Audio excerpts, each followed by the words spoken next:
Application of derivative. Further some study करने वाले हैं। फाइंड द इंटरवल, जिसमें हमारे पास फर्स्ट सम में इंटरवल गिवन है, ठीक है, और कम्प्लेक्स फंक्शन गिवन है, और हमने इसको फाइंड आउट करना है कि किस इंटरवल में ये इंक्रीजिंग है और किस इंटरवल में ये डिक्रीजिंग है। तो उसके लिए सबसे पहले मैं स्टेटमेंट को थोड़ा सा सिंप्लीफाई कर लेती हूँ, क्योंकि इंक्रीजिंग और डिक्रीजिंग के लिए मुझे फर्स्टली क्या फाइंड आउट करना होता है, दैट इज़ अ डेरिवेटिव। तो मैं इस सम को अगर मैं थोड़ा सा सिंप्लीफाई करूँ लाइक दिस, कि सम जो है हमारे पास सॉल्व करना, डेरिवेटिव निकालना इजी हो जाएगा, लाइक दिस वन, कि मैं दोनों इसके नीचे, ठीक है, और इसको ऐसे लिख लेती हूँ कि 2x कॉमन निकाल लेती हूँ, तो ये मेरे पास क्या बन जाएगा 2 + cos x upon 2 + cos x। तो इसको मैंने डिनोमिनेटर में दोनों के नीचे डिवाइड किया, तो 4 sin x upon 2 + cos x बन गया, और ये सेम राइट साइड में क्या बन गया, सेम साइड पे ही है, ठीक है, और ये मेरे पास कैंसिल आउट हो गए 2 + cos x, और नीचे भी क्या था 2 + cos x, ये दोनों कैंसिल आउट हो गए, और हमारे पास क्या बन गया 4 sin x upon 2 + cos x minus x, ठीक है। नाउ इट्स डेरिवेटिव अगर हमारे पास होगा तो यहाँ पे क्या लगेगा u/v, तो ये वो क्या कहता होता है v का square into v as it is होता है, ठीक है, 2 + cos x, और derivative of this above u, ठीक है, तो साइन का क्या बन जाएगा cos x, 4 as it is common रह जाएगा, और फिर u as it is 4 sin x as it is, और cos x का मेरे पास डेरिवेटिव क्या बन जाएगा 2 का 0 बन जाएगा, प्लस cos x का क्या बन जाएगा माइनस sin x। तो यहाँ पे मैंने लगाया u/v, और यहाँ पे मैंने सिंपली x का 1 कर दिया। तो ये मेरे पास मल्टीप्लाई करने के बाद क्या बन गया 8 cos x plus 4 cos square x plus 4 sin square x upon 2 + cos x whole square into -1। तो यहाँ पे मैं 4 कॉमन निकाल लेती हूँ, तो ये मेरे पास क्या बन सकता है 8 cos x प्लस 4, और यहाँ पे cos square x plus sin square x बन जाएगा, ठीक है, डेट इज़ 1 हो जाएगा। Just this is done just to simplify the derivative. तो ये मेरे पास 1 हो गया, तो ये क्या बन गया 8 cos x plus 4 upon 2 + cos x whole square -1। तो ये हमारे पास डेरिवेटिव, और फर्दर मैं अगर फिर भी इस 1 को भी फर्दर सॉल्व करना चाहती हूँ, तो ये मेरे पास क्या बन गया है 2 + cos x whole square 8 cos x plus 4 minus, यहाँ पे मैंने एलसीएम ले लिया, और यहाँ पे मैं आगे क्या कर सकती हूँ, इस टर्म को क्या कर सकती हूँ सिंप्लीफाई, लाइक हमारे पास ये क्या बन गया 8 cos x plus 4 minus a square 4 + cos square x plus 4 cos x upon 2 + cos x square, ठीक है ना। ये मेरे पास क्या बन गया 8 cos x प्लस 4 -4, ठीक है, that is cancel out, plus -4 cos square x minus cos square x minus 4 cos x, ठीक है। ओवरऑल फर्दर सिंप्लीफाई करने पे ये मेरे पास क्या बन गया 8 - 4, that is 8 - 4 4 cos x plus minus cos square x, ठीक है, this one is minus sine upon 2 + cos x।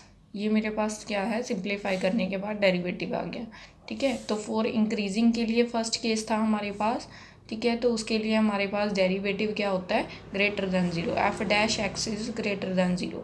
It मीन्स क्या रहा 4 cos x minus cos square x upon 2 + cos x will be whole square is >0। अब हमें क्या पता है डिनोमिनेटर तो ऑलवेज क्या होगा >0, तो इसको अगर मैं लीव भी कर दूँ cos स्क्वायर x हमेशा >0 आएगा, ठीक है। और यहाँ पे हमारे पास क्या आ जाएगा this implies 4 cos x minus cos square x will B >0, ठीक है। और यहाँ पे क्या आएगा हमारे पास, अगर मैं कॉमन निकाल लेती हूँ cos x, ठीक है, नाउ 4 - cos x इज़ >0।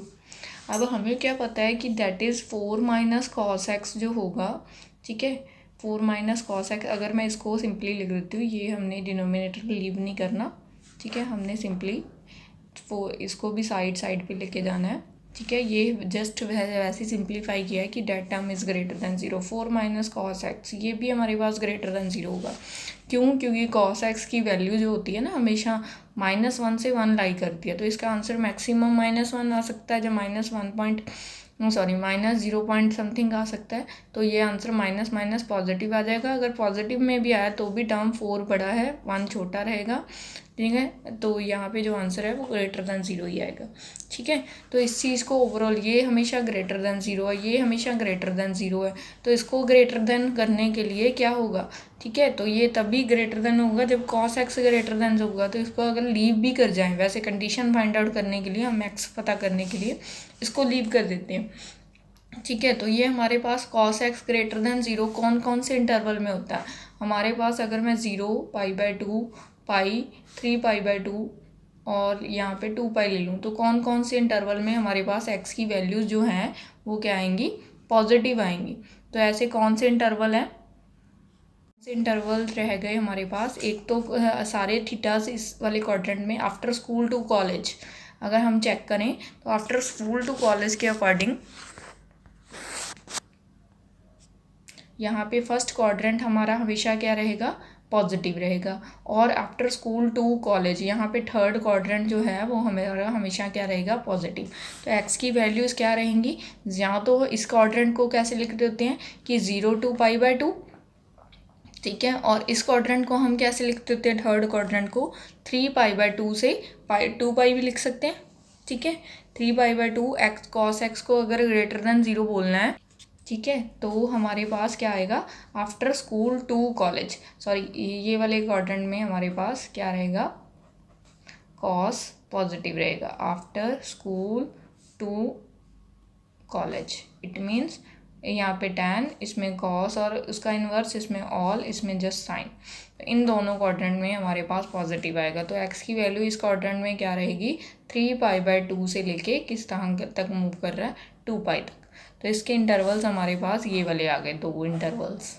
और फॉर डिक्रीजिंग के लिए हमारे पास क्या रहेगा कि f' क्या होगा? Less than 0। डेट इज़ हम सीधा डायरेक्टली बोल सकते हैं, ठीक है, कि इस टर्म को डायरेक्टली यहाँ पे सारा करके बताने की ज़रूरत नहीं है, क्योंकि हमने ऊपर ऑलरेडी ये और ये बता दिए हैं कि ये हमेशा ग्रेटर दैन 0 होंगी। ठीक है, तो यहाँ पे ये वाली टर्म को दैट इज़ सबसे पहले वैल्यू लिख रहे हैं 2 + cos x, ठीक है, लेस दैन 0 होने के लिए cos x का लेस दैन 0 होना ज़रूरी है। तो cos x कौन से क्वाड्रेंट में हमारे पास? अभी हमने देखा कौन से क्वाड्रेंट में लेस दैन 0 होएगा? लेस देन 0 मतलब नेगेटिव रहेगा। तो हमारे पास ऐसा कौन सा क्वाड्रेंट है? सेकंड और थर्ड।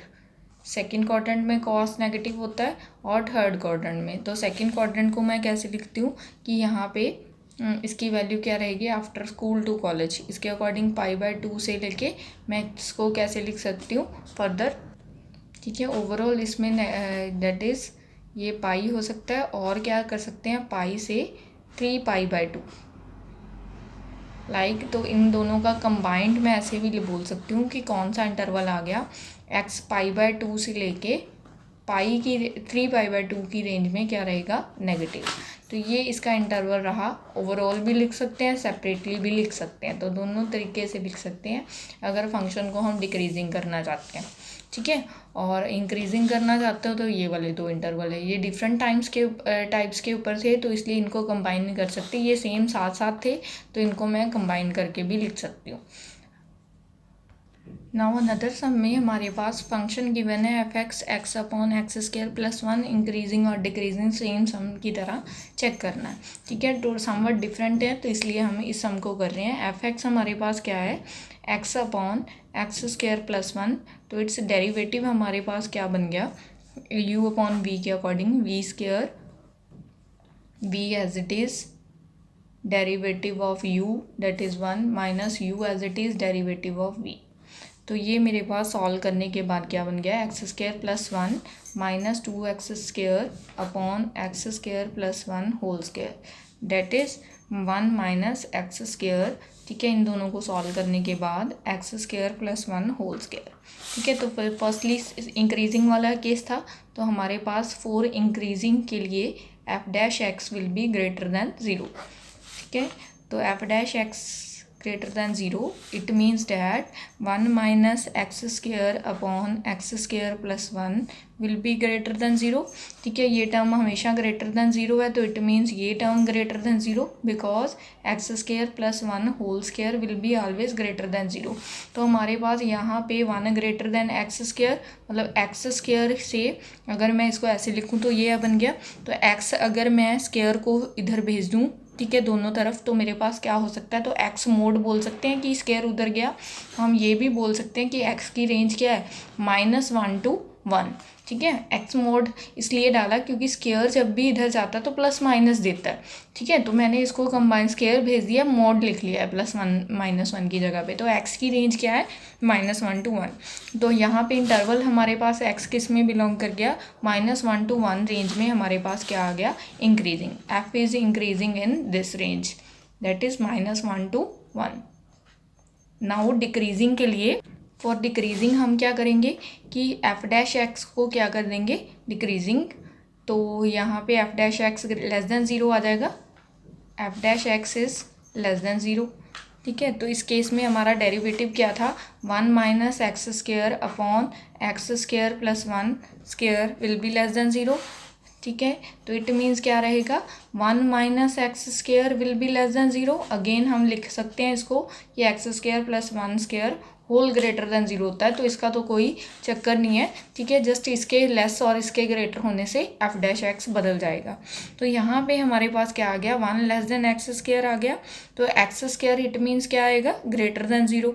तो एक्स स्क्वायर ग्रेटर देन 0, अगर स्क्वायर उधर भेजते हैं तो ये क्या बन जाएगा, x mode will be greater than 0। तो यहाँ पे जो है एक्स मोड जो है वो 1 से बड़ा होगा। तो यहाँ पे एक्स की कौन कौन सी वैल्यूज़ आ सकती हैं हमारे पास, फर्दर बन सकता है कि एक मेरे पास क्या है, एक्स मोड -x ऐसे आ सकता है, और एक मेरे पास क्या आ सकता है, x आ सकता है। ठीक है, जब यहाँ पे x आ सकता है ऐसे, तो जब मैं x को माइनस को इधर शिफ्ट करूँगी तो ये साइन क्या बदल जाएगा, इधर बदल जाएगा। तो x मेरे पास क्या आ सकता है, तो इधर हमारे पास जो x है वो इस रेंज में आ सकता है, और हमारे पास x किस रेंज में आ सकता है, ग्रेटर देन 1 वाली रेंज में। तो यहाँ पे ये जो फंक्शन है, देयरफॉर f हमारे पास डिक्रीजिंग किस रेंज में आ गया। ठीक है, तो यहाँ पे ये जो डिक्रीजिंग है वो कौन सी रेंज में आ रहा है, -1 से छोटा छोटा। तो इसको मैं लिख सकती हूँ, ठीक है, -1 से छोटे को क्या लिखूँगी, -1 से, ठीक है, -∞ लिखेंगे। ठीक है, छोटा मतलब इधर को। ठीक है, डेट इज़ अगर ये रियल लाइन है, -1 यहाँ पे है तो इसके लेफ्ट पे यहाँ पे -∞ होती है। और हमारे पास क्या है, यूनियन में 1 से बड़ा, 1 यहाँ पे है तो 1 से बिगर मतलब टर्म कहाँ हो गई, 1 to ∞। That is this is the range for this. ठीक है, तो ये हमारे पास डिक्रीजिंग केस में हो गया, और ये हमारे पास इंक्रीजिंग केस के लिए अब हमने स्टडी किया था। नाउ थर्ड सम, इसको स्टार्ट करने से पहले हम लास्ट सम में इस टर्म को भी लिख सकते थे। लाइक ये वाले सम में हम ये वाली जो टर्म थी हमारे पास, तो इसको भी हम ऐसे ही लिख सकते थे, लाइक दिस वन, कि x mode will be less than 0। It means x की एक तो आएगी नेगेटिव वैल्यू और एक एक्स की क्या आएगी, पॉजिटिव वैल्यू। तो इस केस में मेरे पास अनदर इफेक्ट क्या बनता है कि अगर मैं इसको राइट में ले जाती हूँ तो साइन चेंज हो जाता होता है इनइक्वालिटी का। और क्या था हमारे पास, x लेस देन 1। तो इस केस में मैं इसको लिख सकती हूँ कि x की जो रेंज है वो 1 और -1 से इन बिटवीन है। तो डायरेक्ट मैंने लिख दिया था ऐसे, तो ये बना ऐसे है कि मॉड में मैंने 2 वैल्यूज़ ली। ठीक है, कि इस टर्म को मैं ऐसे लिख सकती हूँ, माइनस वाली और प्लस वाली। और यहाँ पे जब मैं नेगेटिव को रिवर्स साइड लेके जाते हैं तो इनइक्वालिटी का सिंबल बदल दिया, यहाँ पे लेस था यहाँ पे ग्रेटर हो गया। तो इसको मैं इस फॉर्मेट को मैं चेंज कर सकती हूँ, लाइक ये 1 के तरफ को इधर लेस वाला साइन है और x की तरफ को ग्रेटर वाला साइन है। तो इस केस में यहाँ पे ये कंबाइन करना ईजी था, लेकिन ये वाले केस में यहाँ पे कंबाइंड करना इजी नहीं था, क्योंकि एक बार लेस, दोनों एक बार लेस है तो हमने क्या लिखा इसको, लाइक दिस वन। ठीक है, तो x अगर लिखना चाह रहे हैं तो हम कैसे लिखेंगे, अगर एक बार इसको लेस में लिखना है तो कैसे लिखेंगे कि ये हमारे पास लेस है -1 से और ग्रेटर कहाँ से, 1 से। तो ऐसी तो रेंज ही नहीं होती। ठीक है, नेगेटिव टू पॉजिटिव जाता है, पॉजिटिव टू नेगेटिव तो कभी आता नहीं, तो इसलिए इस रेंज को ऐसे नहीं लिखा। इस रेंज को हम कैसे लिखा, ऐसे इंटरवल में यूनियन डाल के। तो इसकी रेंज एक तो इधर वाली है और एक इधर वाली है। ग्राफिकली मैंने आपको बताया भी था, बीच में ये वाली रेंज नहीं आ रही, तो इसलिए हमने इसको ऐसे लिख दिया। अब नेक्स्ट थर्ड सम में हमारे पास स्टेटमेंट में क्या गिवन है, find the interval in which this function, ये जो आपको गिवन है, ठीक है, इंक्रीजिंग और डिक्रीजिंग सेम प्रूव करना है। तो एफ एक्स में हमारे पास, ठीक है, और यहाँ पे ये जो ऊपर वाला सम था, इसको हम किसी भी सम के लिए फॉलो कर सकते हैं जहाँ पे स्क्वायर आ जाता है, ठीक है। हर सम को हमने ऐसे ही करना है, ठीक है, लेस और ग्रेटर बना के। और थर्ड सम में हमारे पास ये हमारे पास गिवन है F x plus 36x plus 17। तो डेरिवेटिव में मेरे पास आ गया एफ डैश एक्स, क्या आ गया, 3x² minus 24x plus 36x। तो यहाँ पे इसको अगर मैं थोड़ा सा सॉल्व करूँ तो 3 मेरे पास कॉमन आ रहा है टर्म सब में से, तो ये मेरे पास बन गई है x² माइनस 8x प्लस 12, ठीक है। तो यहाँ पे अगर मैं फैक्टर्स करूँ तो ये मेरे पास फैक्टर्स भी बन सकते हैं, लाइक 4 3 12, या फिर 6 और 2 6x और 2x करके 12 करके हमारे पास ये फैक्टर्स बन सकते हैं।